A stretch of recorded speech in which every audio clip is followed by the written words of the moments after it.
Well, there are more women than men in Australia, but in all levels of politics, the opposite is true. And following recent by-elections, leading Tasmanian Liberals and others say that more women are needed to run as candidates. But some political experts think that Australians could be too conservative to put more women in power. And our next guests are on opposing sides of the political fence, but they are working together on this issue ahead of a very special conference on women in politics next week. Let's welcome Mary Lou Jarvis, who is the president of the New South Wales Liberal Women's Council, as well as Amanda Keeling, who is a Labor Party candidate in next year's state election. Welcome to the both of you. Welcome. So what's the problem that there aren't enough women putting themselves forward to be political candidates, or that they're just not being picked? There's a simple question.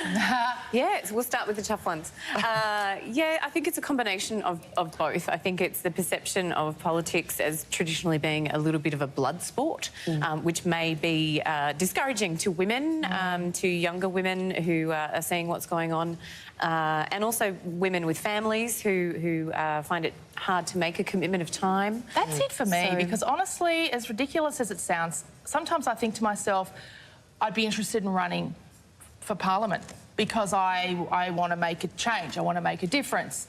But then I think, I don't want to spend from Monday to Friday away from my children. In Canberra. In Canberra. No. No, there's nothing wrong with Canberra, but like 20 weeks away. I don't mean Canberra the city, I mean Parliament House. Yeah. You know, just working away from my family with all those men.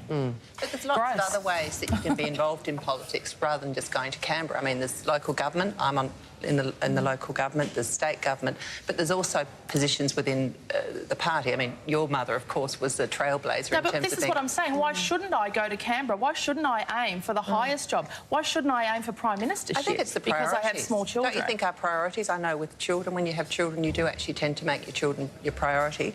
But on the other hand, you know, if you're really young or you're older, you can actually free up that time. I think your mother did that, for example, didn't she? Yeah, but shouldn't we have women in Canberra working on policy at a federal level who actually are mothers of young children? And we have quite a few of those in the Liberal Party. I mean, in New South Wales, where I'm from, Lucy Wicks, member for Robertson, 2 or 3 young children, I think. And certainly she's able to bring a perspective to the party and to Parliament because of her experience with children. And, for example, the childcare policy that we've just recently introduced, I think, is a product of that. So how did she do that? With difficulty, I imagine. Does she leave her children at home during the week and...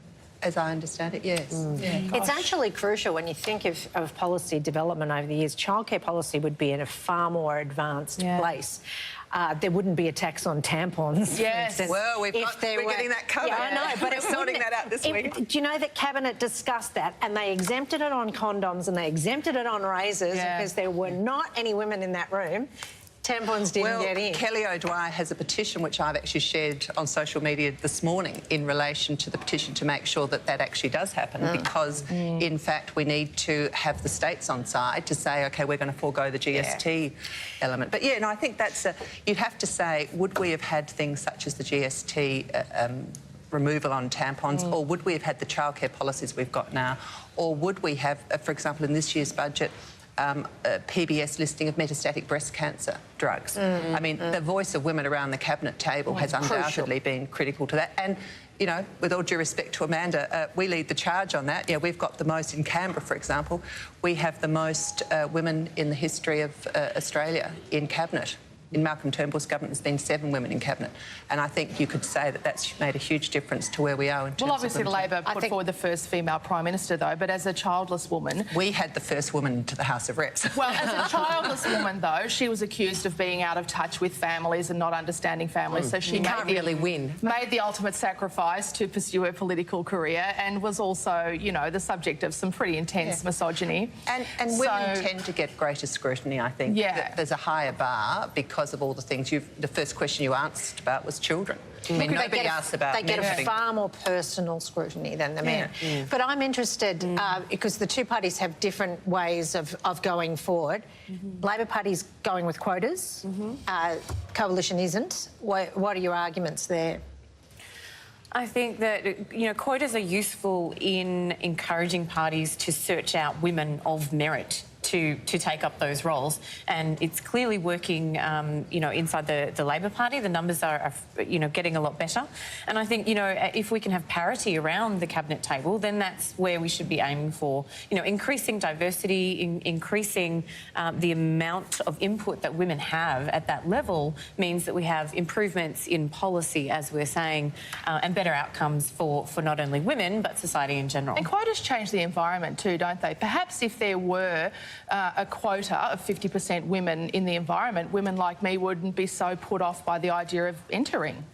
Yeah, and that's a really good point. So when I went to the conference last year, I was really interested in what the experience was of female politicians and what I could expect if I was to put my hand up. And I think that we need to change the perception of what a politician looks like, and you know, and challenge how they're presented in the media, how women are criticised as female politicians, and bring something new to the table in that respect. All right, and for more information on the Women for Election Australia conference, it is on Friday the 17th of August in Sydney, and the details are online at wfea.org.au. Mary Lou and Amanda, thank you so much for sharing your insight into that.